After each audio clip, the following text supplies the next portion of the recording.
میاں بیوی کی شادی ہوئی نا، تو بیوی نے اپنے شوہر سے بولا کہ دیکھو ہمارا کبھی جھگڑا نہیں ہوگا اگر تم نے یہ جو ڈبہ ہے نا میرا اس کے بارے میں سوال نہ کیا۔ خاوند نے کہا ٹھیک ہے۔ تو ان کے سال بڑے اچھے گزر گئے، عورت بوڑھی ہو گئی نا، اس کا مرنے کا وقت قریب آیا، تو خاوند نے پوچھا کہ اب تو تم مرنے والی ہو، وہ ڈبے کا راز بتا دو۔ تو بیوی نے کہا اچھا ڈبہ لے کے آؤ۔ میاں بھاگتا بھاگتا گیا، ڈبہ لے آیا، بیوی بستر پہ لیٹی ہوئی۔ بیوی نے کہا اس کو کھولو۔ بیوی نے وہ کھولا نا، تو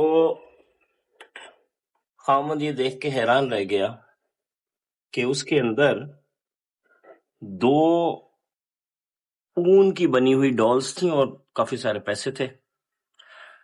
تو میاں نے کہا یہ کیا ہے؟ بیوی نے کہا دیکھو میری نانی نے کہا تھا کہ جب بھی میاں سے جھگڑا ہو تو اس وقت تو میں نہیں کرنا، جھگڑنا نہیں، اس کے دفتر جانے کا انتظار کرنا اور پیچھے سے بیٹھ کے یہ میں تمہیں اون دے رہی ہوں، اس سے تم ڈالز گڑیاں بنانا اون کی، تو اس میں تمہارا ایکٹیویٹی میں نا تمہارا ذہن بٹ جائے گا، تمہیں بھول جائے گا اس کے ساتھ جس بات پہ جھگڑا ہوا تھا۔ تو پھر میں نے ایسے ہی کیا ہے، تو تم سے نہیں جھگڑا، تمہارے جانے کے بعد ڈالز بنائی ہیں۔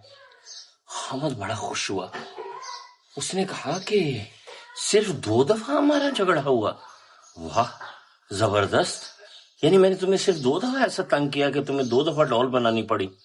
ویری نائس، بیوی مسکرائی۔ ہاں، اور اس نے کہا کہ یہ پیسے کس چیز کے ہیں؟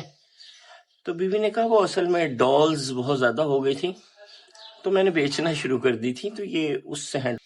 اب اس سے سبق کیا ملتا ہے؟ سبق یہ ملتا ہے کہ آپ نا جھگڑنے کی بجائے اور بیٹھ کے سوچنے کے بجائے کہ میاں یہ بول گیا تو مجھے یہ بولنا، تو یا میاں بیوی کو چھوڑ کے کسی بھی اور ریلیشن شپ میں وہ کرنے کے بجائے کوئی ایک ایکٹیویٹی پال کے رکھیں تاکہ آپ کا ذہن اس میں لگ جائے، اور دماغ میں جس کو سائیکالوجی میں آٹومیٹک تھاٹ بولتے ہیں کہ وہ مسلسل وہ تھاٹ نہ چلتا رہے، اس نے یہ بولا، اس نے یہ کیا۔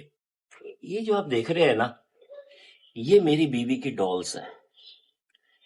میری بیوی ان میں اپنا مائنڈ لگاتی ہیں، اور یہ سارے پودے آپ دیکھ رہے ہیں یہ انہوں نے اسی طرح جمع کیے ہیں۔